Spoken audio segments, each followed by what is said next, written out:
I'm Max Parrott. I'm class of 2024. I play offensive tackle. I go to Cherry Creek High School, and I'm committed to Purdue Boilermakers. And you're listening to Playmakers Corner.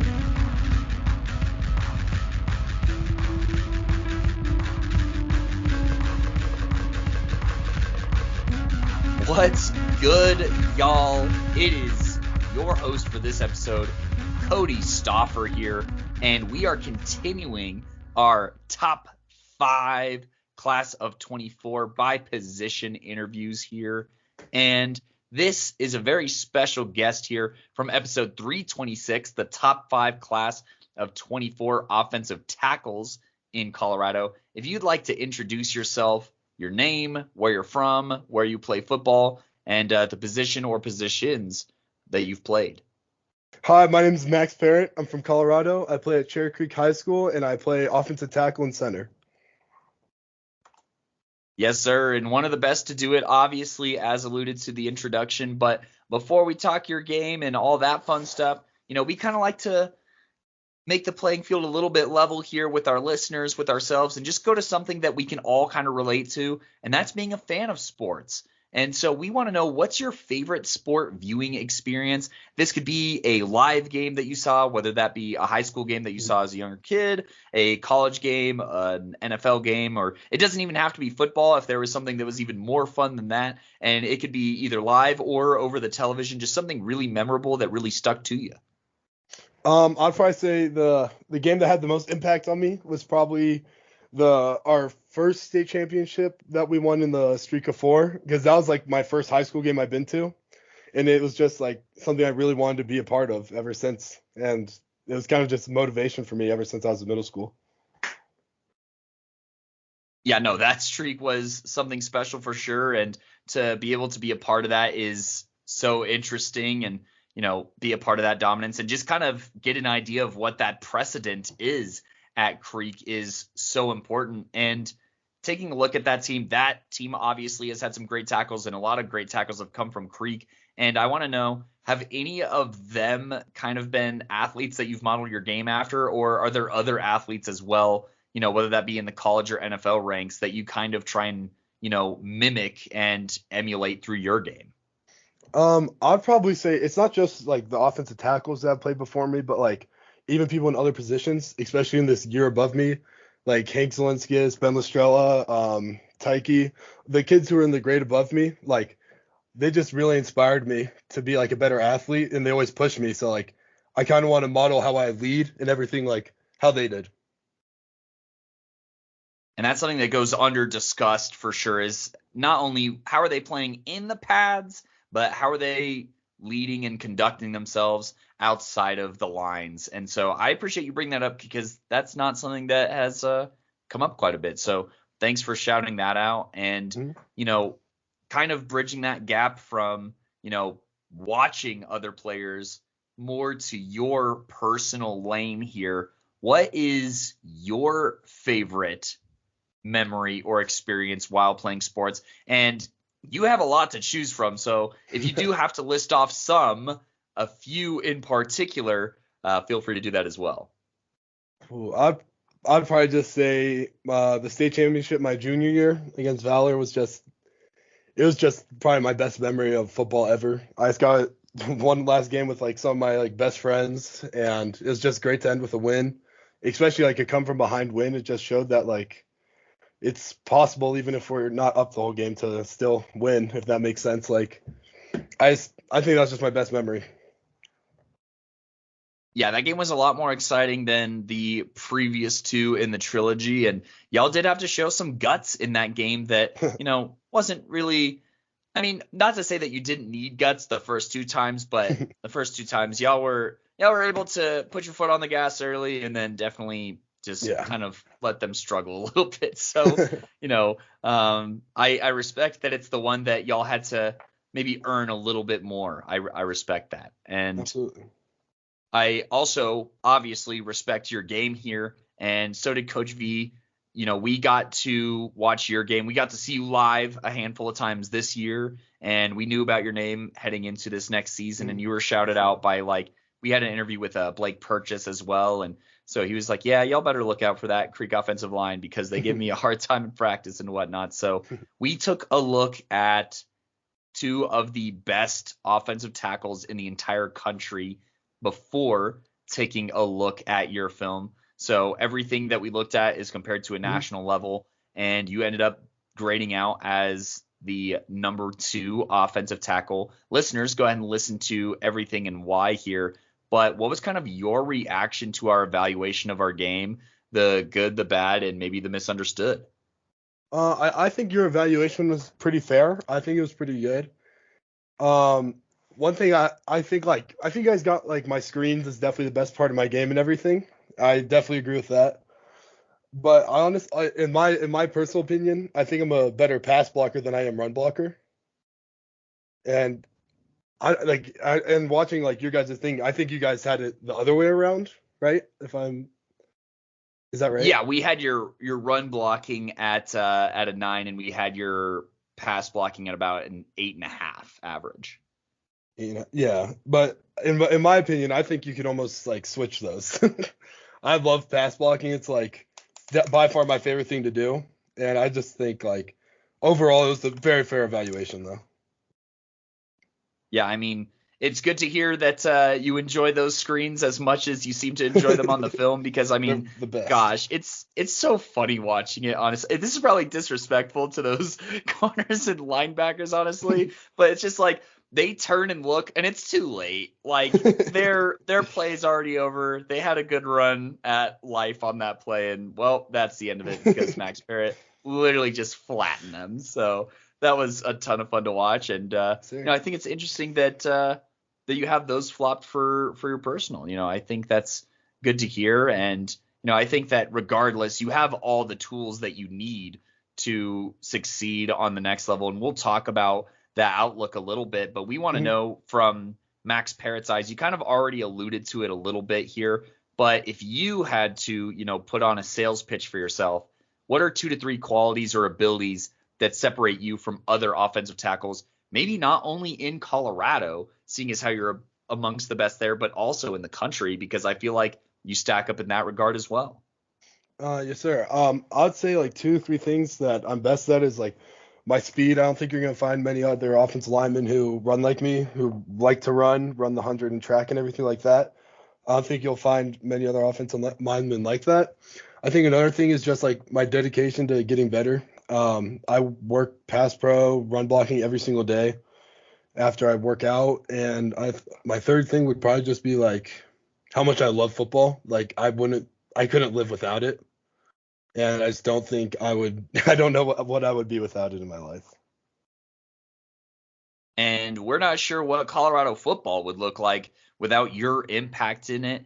And, something that I also want to kind of plug here and something that I think is also underrated, you talked about leadership and stuff like that, but I also think just like your outlook, your mentality, and your upbeat energy, I think has got to just be so refreshing in the huddle, honestly. And, I think that the way that you conduct yourself outside the lines, and I can see the energy and you having fun while you're playing as well. And especially when you're cheesing. So keep having fun. I mean, enjoying football is one thing, and Absolutely. but being able to have fun. I mean, at the end of the day, it's a lifestyle, it's a way to play, but it's a game, right? So like, Absolutely. What's the point if you're not going to have fun with it? Yes, sir.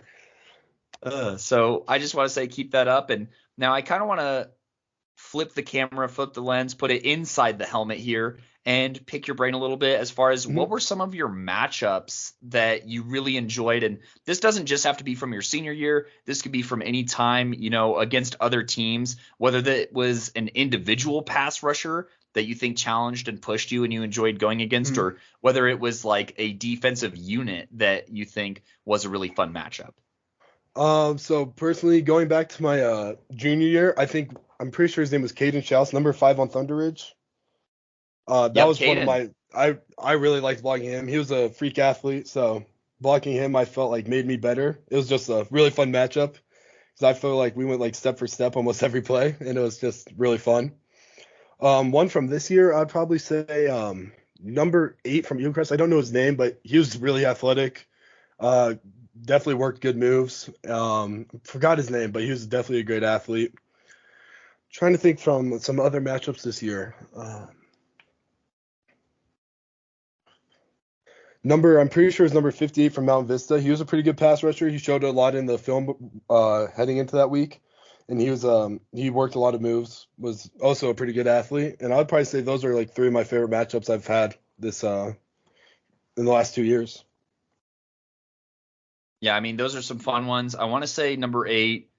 I want to say that's Tamario, I think is his first name. It's something distinct like that at Yeah. Eagle Crest. And then I know who you're talking about at Mountain Vista as well. So, obviously we live for those matchups. We play for those matchups. And when you finally get a chance to really test your game, that's where it all comes together. So that's fun to hear. Shout out Caden Schaus and that Thunder Ridge team as well. That team was pretty fun last season. I appreciate that you brought him up because he was a top 5 edge rusher for us last season.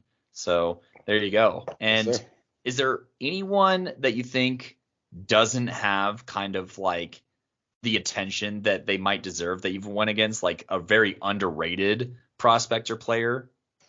Honestly, I'd probably say from like my own team, Keegan Perea.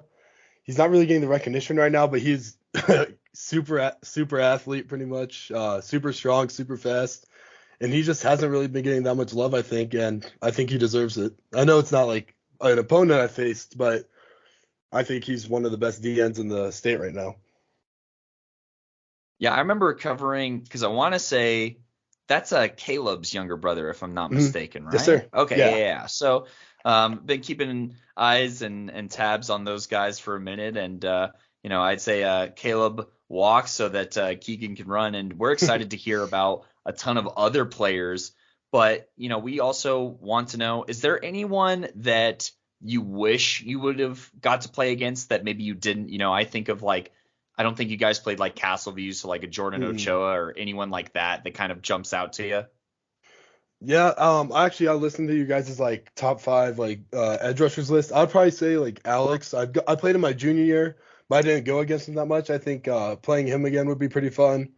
Jordan Ochoa I think would be a good matchup too. I think those two would be probably two of the more exciting matchups that I could think of that I wish I got to play again. Yeah, those guys that can, use a blend of speed Yeah. and power and get some moves off. So Yeah, they're I'm both glad good. that you mentioned that you'd like to rep against Alex and kind of duke it out with him for a full game. So, but this year obviously was a different year, and we'll talk more about the season, but we didn't get Valor versus Creek part 100 this time. So that was a little bit of a change up on the Colorado season. And, you already mentioned Keegan here. But I just want to give you a chance to shout out if there's any other teammates or off-season players that you interacted with, or if there's any camps or anything that you played against that made an impact on your game and what that impact was. So I think the players like this offseason who definitely had the biggest impact on me were probably like honestly like the other offensive linemen and like the defense linemen. I'd say like AJ Burton and like the other tackles definitely like pushed me to be better because like our practices are pretty competitive. So going against other playing with other elite talent makes you want to be even better. And from the defensive line, I went against Keegan like almost every rep this year, and he definitely made me better. Shout out the rest of that Creek offensive line. And I mean, this was a unit that was not only a nominee, but also the winner of our 5A Offensive Playmaker of the Year here. And we kind of talked about it at the stadium a little bit, but I kind of want to just reiterate now that that award officially went through and everything. What was kind of that like, and what was your reaction both to initially seeing it and then even winning it? So I think initially I was surprised that you guys would even put a whole group out there, especially offensive linemen, because that never there's usually never an award for them, especially going against like receivers and running backs and quarterbacks. You usually never see that. And like my reaction to winning it was like I was really surprised. Like I didn't think that we would that we would win, especially just being the offensive line group. We're not as well known as some like wide receivers, running backs, and quarterbacks. So it was pretty shocking, but I was pretty happy that we won. Hey, that's what we're about. We got to give the big guys some love sometimes. Y'all are the Yes, sir. unspoken like trench warfare heroes, honestly. And Yes, sir. so we were like, hey, this is an opportunity, especially, with everything that y'all were able to do so well No, on absolutely. so many levels. And I remember doing your season preview. I projected you guys to go undefeated. I mean, it's kind of almost the standard here. And I just want to know, Absolutely. at least from your perspective in that Creek locker room, what was kind of the expectation for y'all this offseason? And, does the media like expectations ever have any role to play into that for y'all heading into the season? So I think our coaches do a great job of keeping us focused on what really matters. They tell us like whatever you see on social media, it does not matter. What matters is what happens in between like our practices and the weight room. They make sure that we're focused. We never overlook any opponents. We have the 1-0 mentality. We just have to come out every week, play to our best ability. We can't play down to anybody, and they do a really good job of making sure we stay focused on what actually matters. And y'all definitely had to do that this season. It was a pretty fun season, despite, going undefeated in the regular season. There were definitely some fun tests throughout this season. So we just want to know from you, what was some of the good, the bad, and if there's anything funny to slip into there as well from this season. It doesn't have to be week by week, but just kind of anything notable as you kind of progressed through the season that you think is noteworthy to bring up here. So I'd probably say like that first game, we were very nervous. We had a ton of new faces, especially losing so many seniors. There was a lot of doubt in our team this year, not from our team, but from like the media and everything. They didn't think we'd be as good as we were last year because of course we lost some amazing players. But I think just coming out that first game and really just winning just really set us up for a great year. It brought a lot of confidence to the new players, especially the new offensive linemen, because we went against that really tough Ralston Valley front, and I think that really just helps them step up like their game to see what we're gonna have to face all year. And I think it was just really good confidence boost. And for I think like the bad was of course like the state game. We didn't win, but even from that, like I think it's valuable. We learned things that are bigger than football. So I think even though it was bad, I think it was still good in some way. And yeah. And I guess another was like I forgot which game it was, but one week we just weren't playing to our best ability, and we we got told that by our coaches, and they and I think even though that happened, it just helped us get even better for the next week because they told us that we can't play like that again or else it'll really hurt us in the long run. So I think so that yeah, I think that most of the season was good memories though, for sure. And we hear a lot about that coaching staff. We're familiar. We've got to talk to a lot of those guys. They do a ton of stuff in the offseason here, there, and everywhere. And I guess, you're somebody who's also played against out-of-state teams. And I Mhm. just want to know, what do you think is, the difference between the Creek coaching staff and other coaching staffs, whether that's even here in state or across the country, that makes Creek football unique and helps you guys stack up against basically anybody anytime? I think what makes our coaching staff so unique is just like they give everything to it. Like I know our offensive line coach, he's he's working on making us better like all day, every day. Even like during the off season, I don't even know what he's doing right now, but he's probably helping us in some way.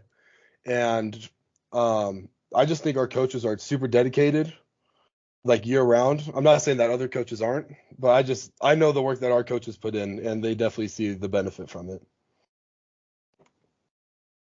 Absolutely. I mean, the success, the records speak for itself, and kind of building off of that a little bit too. I believe that you've gotten exposure as well to kind of national talent and stuff like that, whether that's through camps or, through actual, competition like that St. Edward Mhm. thing or scrimmages or what have you. And through those experiences, how do you think Colorado talent stacks up to national talent? I think we're not seen as a football state, unfortunately. And we went out to Ohio that's seen as like one of the crown jewels of like football. And we played their best team really tough. And I think that just proves that like we have the talent here to beat teams out of state. Maybe not all teams, but we have the talent here that can compete at a national level, especially like individual wise. There's people who could I think, go to any state and be super successful. Yeah, we are treated like flyover state, but I don't really think that we are, to be Yeah. fair. And, that's something that you learned from that season that you kind of took into the next season. And I kind of want to spin that the other way here and ask, what are some lessons that you think the Bruins should take away from this past season? And, lessons that you hope the younger players bring with them into next season, and who are some of those younger players? You've already hinted at some, but who are some younger players that we should keep an eye out for on this Creek squad? Yeah, so I would say like the lessons from this season, like we might have not won state, but we had a great season nonetheless. We went 13-0 all the way up until the state game. That even though we lost people like we did last year, which is what was like mostly talked about during the offseason, that they can still win. Like we're gonna lose more people this year, but I'm pretty sure Creek can still win, and there's like no doubt in my mind that they're gonna be a good team again. And I think that they just need to carry on what we've been doing for years and just keep that mentality of the winning mentality pretty much. Work hard during the summer and get better. And then I would say for some like the up and coming players, I would say Soren Shinnefield, Ned Zelinskis, Keegan, and like some like our quarterback Brady. Yeah, but Ollie Miller, he's like he's a sophomore right now, but he's got all the talent I think to take over the right tackle position next year. And he's like one of he's what I call my prodigy. So I think that he's going to be a great player next year, and I think it's definitely someone people should watch out for. Was that you spotting him on that crazy lifting video that dude, that was, oh my God. That made me feel bad for defensive linemen already. Like, yeah. And that was when he was 15. Oh my gosh. Yeah. So, and we'll say that's the Parrott protege right there. So that's gonna. And the nickname opportunities with Ollie here are out the roof here. So we're excited for that. So yeah. There's a lot. Max loved it. There's a lot of players I could keep going on about, but those are just some of the ones that came to my mind first. Yeah, and we're familiar with a lot of their games, and we definitely agree that Creek is still a threat next year. I mean, I feel like anytime I open up with power rankings, it's just like, why would I not take Creek to win it all? Honestly, because we're familiar with how well y'all get those younger players ready. And I mean, y'all are one of those teams too where, when you're up big, you get those younger guys quality reps. They're running the offense the same way that they're going to be doing it when they're actually a starter on varsity. And I think that experience is immeasurable to sustain success. And I think that y'all are one of the best programs at doing that, and I just kind of want to hear, Parrott's take on what is unique about Cherry Creek, whether that's as a school, whether that's Cherry Creek athletics, since, you do participate in other sports there as well. And, what kind of sets apart Creek, in your opinion, in those areas and even as a community? I think the thing that sets apart Creek is like, no matter what you're doing, it's not even just sports. It's just super competitive. Academics are super competitive, and no matter what you're doing at Creek, you're probably competing with somebody else. And even if you know it or you don't. And I think that really just shows in our like community and everything, like the success that Creek has. I think success breeds success. So when one person succeeds, somebody wants to do it better than they did. And I think that's just like the mentality of Creek. Like we're always trying to improve.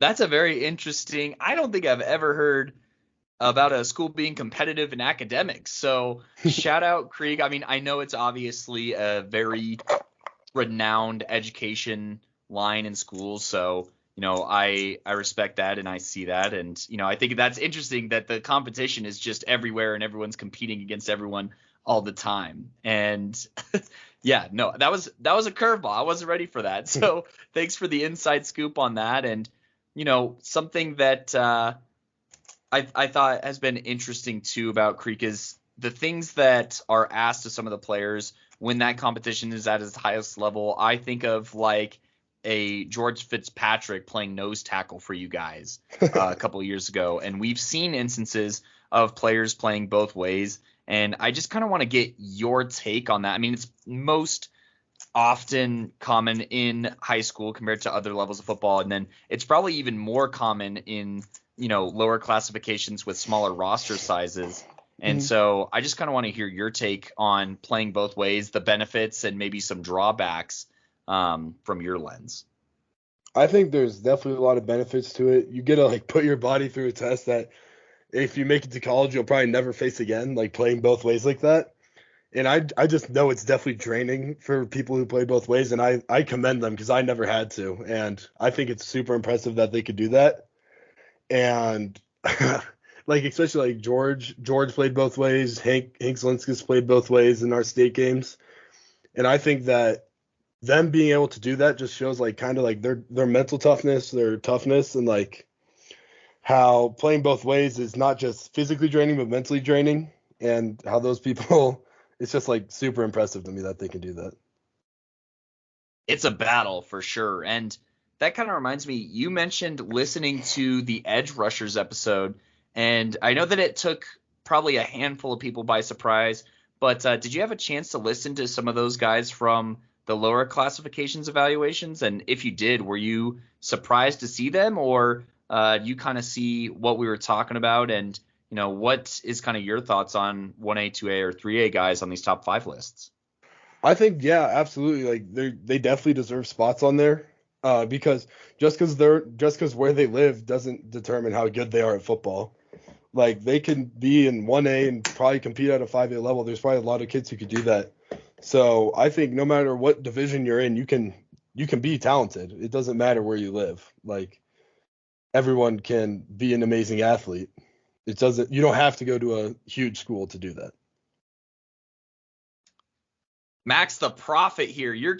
This guy's catching on. I see a future in scouting for you, honestly, if you're ever interested, because I feel like that mentality, especially for like, and I'll admit I was guilty of this back when I played as well, where it's like, on the 4A and 5A level, especially, it's like, who cares what other classifications are doing, or who cares who's there? But, I've seen 1A guys go on to play on the college level and win big games. And I mean, yeah. Dalton Reisner is somebody who played at Wiggins and, went on to play in the NFL and stuff like that. So I think it's literally just a location more than anything. And there's going to be dogs everywhere. And, depth is, they don't just probably have the abundance of talent and depth that, a Cherry Creek does up front. And, some of those lifting numbers and videos that we've seen this offseason from underclassmen is crazy. And, they're going to have chances to play in some big games.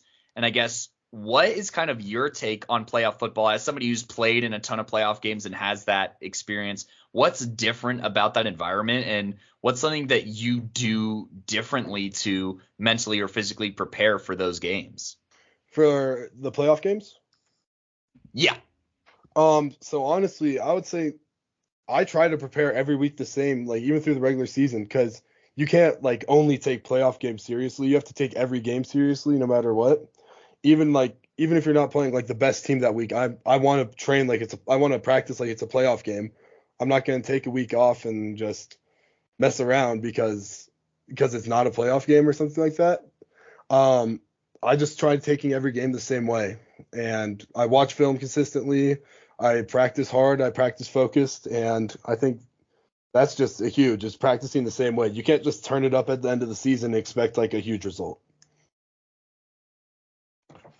And that's a good philosophy to have, and that's definitely got to be part of the reason, amongst others, that that we've talked about here, that you're one of the best linemen in this class and highly touted in the country. And I guess obviously being at the skill level that you're at and going to the workouts and stuff that you did, you got chances to look at the next level. And we kind of want to hear what your recruiting story kind of looked like for you.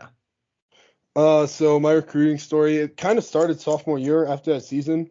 Our right tackle, like AJ, when his shoulder got dislocated, they called me up to play offensive line from D-line.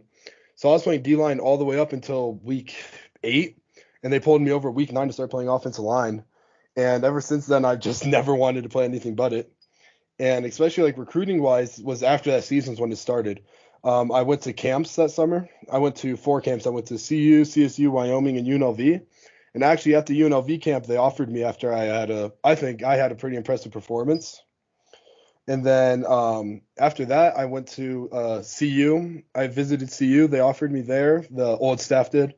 And then Colorado State offered me when I went on a game visit to them. But I didn't really get any recruiting action after CSU until the next year in January. I got Columbia, I believe. Then from there, it kind of just blew up in February is when I really started to get some more offers. I think I ended with around 22. And recruiting was it was kind of crazy to me.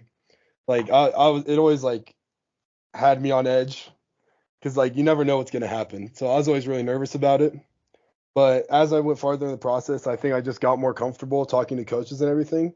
So it just made like more, it just was easier. But the more I got like into it, and then yeah, pretty much I went on my officials to Arizona State and Purdue. I loved both of them, and it was probably the hardest decision I've ever had to make in my life. But I chose Purdue just because I really liked the town. I loved it there and loved the coaches, and I just saw myself there more than anywhere else. Which congratulations on your commitment, by the way. Thank you. We're very excited for what you're going to be able to do and, to these camps and stuff like that. And I'm curious because I want to say, and Gideon mentioned this, that Hayden might have brought it up, but did you get to go to camps with teammates? No, I did almost most of it by myself. The UNLV camp, I went with one of our linebackers, Luke Owen. He was a great player, honestly.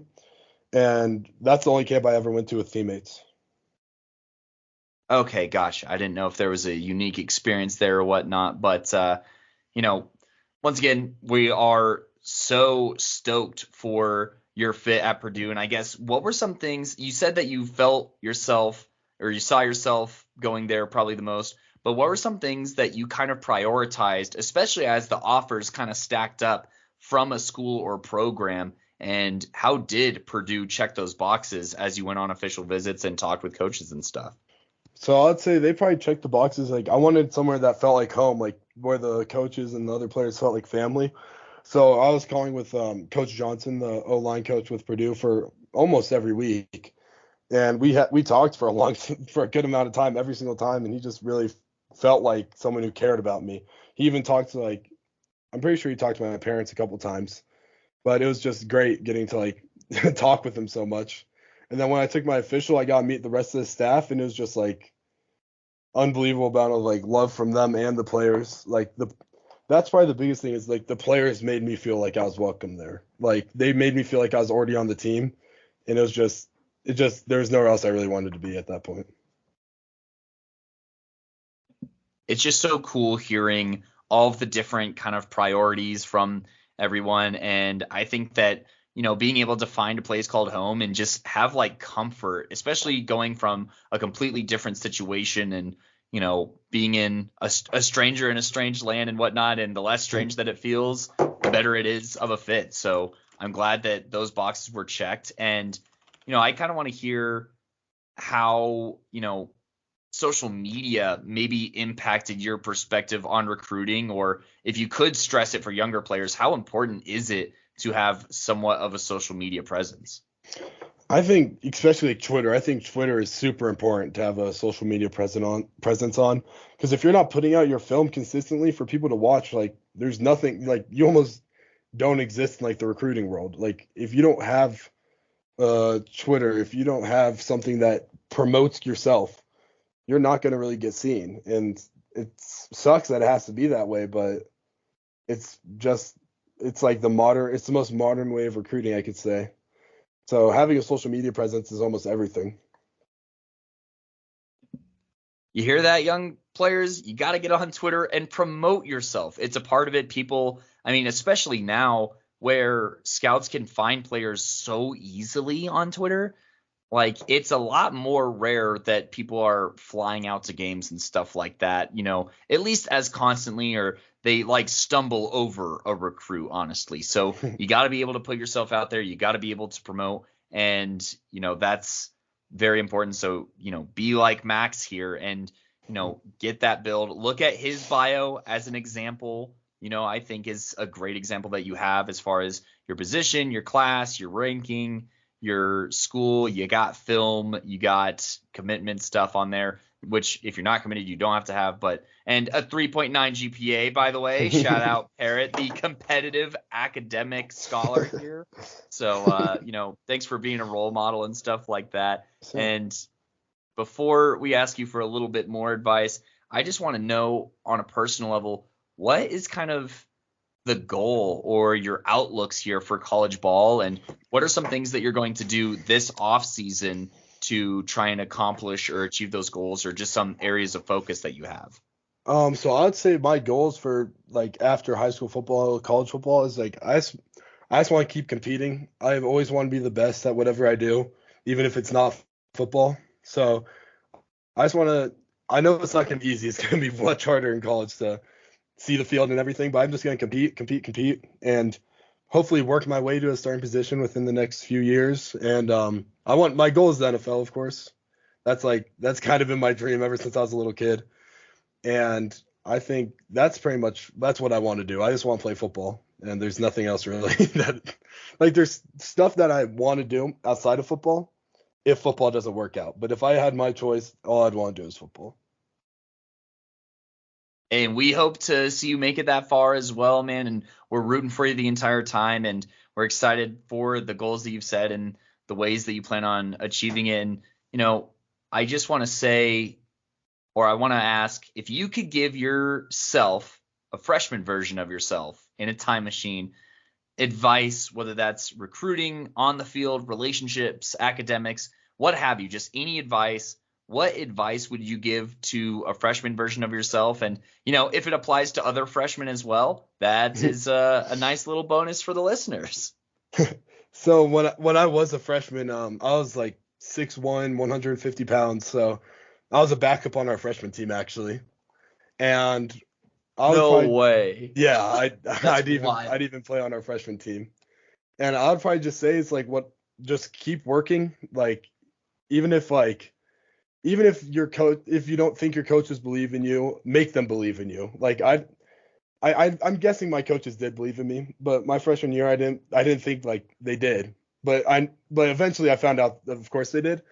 But just keep working. Always try to improve yourself. Always try to like set goals, beat those goals, and make them even higher. And I think that's just something I would say is just keep improving yourself.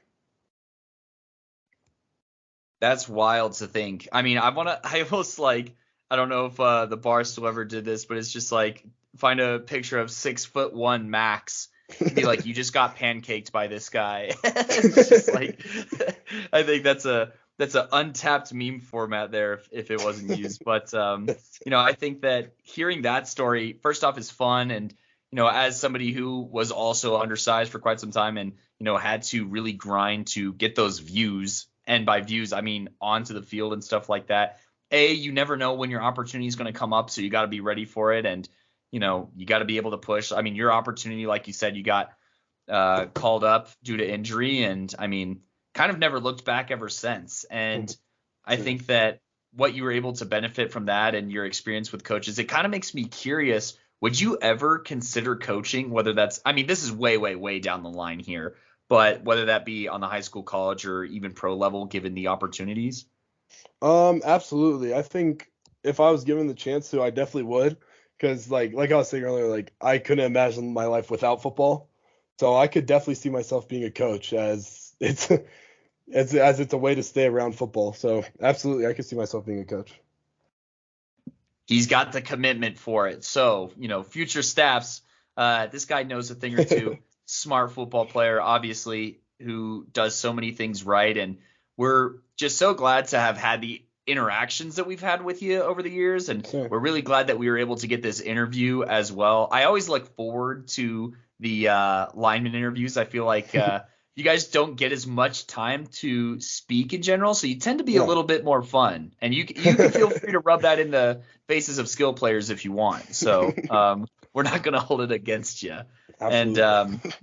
And we love the time, and we're so thankful for your presence here. And we also want to give you a chance here to show your gratitude and shout out anyone that you have benefited from, whether it's coaches or players, family, friends, teachers, anyone who's been important to your academic, athletic, or personal life. We want to just give you as much time as you want to just use this as a shout out sesh. Yeah, so I'd probably say first off with like coaches, I'd like to like thank Coach Logan, Coach Betty, almost all the coaches, like the D-line coaches where I started with, Coach Moss, Coach Seti, Coach Braun even, our defensive coordinator, and Coach Herrera. I think those are some of the people who had like the biggest impacts on my football life. Absolutely. Elite Speed, that's somewhere I've been training for the last year and a half. I think that I've made some great relationships and stuff there that have really benefited me. And like academically, I want to say some of my teachers probably. I'm trying to think. Especially like my science teachers, my my biology teacher my sophomore year, my chem teacher my junior year, and my culinary arts teacher Miss Irwin. She's had a huge impact on me. She's always supported me, and she's been a great teacher and person around the school for me. And my parents, of course. My parents and my teammates have also greatly helped me. And this is the part where you just say, and anybody else who's been a part of my life, I didn't forget about you. It just is a nice little blanket statement there. So we got you covered because, it's really funny. We've actually had players who've called back and been like, okay, I need to shout out one more person. I'm like, you just say, and you know who you are. You don't, come on now. The real ones don't need all the verbal recognition and whatnot. So, and we're so thankful for all of those people who've been a part of your life. And this is probably one of the best teacher shout outs that we've had, maybe the only teacher shout out we've had. So I know that Coach V, as somebody who works in education, is going to appreciate listening to this, be like, finally, somebody looking out for us. But, it's been so fun having you on the show. And we want to know, before we plug our socials, where can the audience find you so that we can get you some more followers out of this and, maybe build up more of a package for NIL guys to take a look at? So my Instagram is Max__Parrott because I accidentally put 2 underscores when I was like 12. So that's classic. On me. But there on Twitter, I'm MaxParrott1. And I would probably say those are my two platforms that I use. So yeah, those are the ones that you can find me on. Go give the homie a follow. Go listen to the episode where we talk about his game.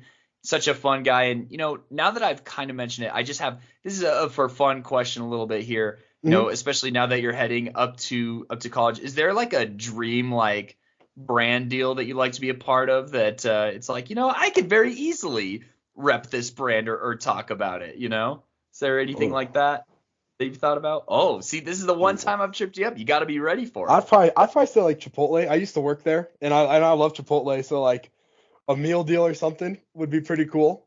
And I also think like local restaurants. I think a local restaurant like near Purdue would be really cool, like in Indiana.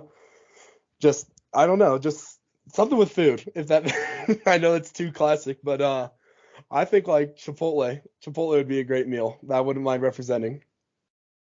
Hey, we got the former employee putting out, the good word for Chipotle. So that's always a good thing. It's not like, yeah, I worked there and I wouldn't support them, because then it's like, okay, what's going on at Chipotle? So, that's good to hear. My food is safe.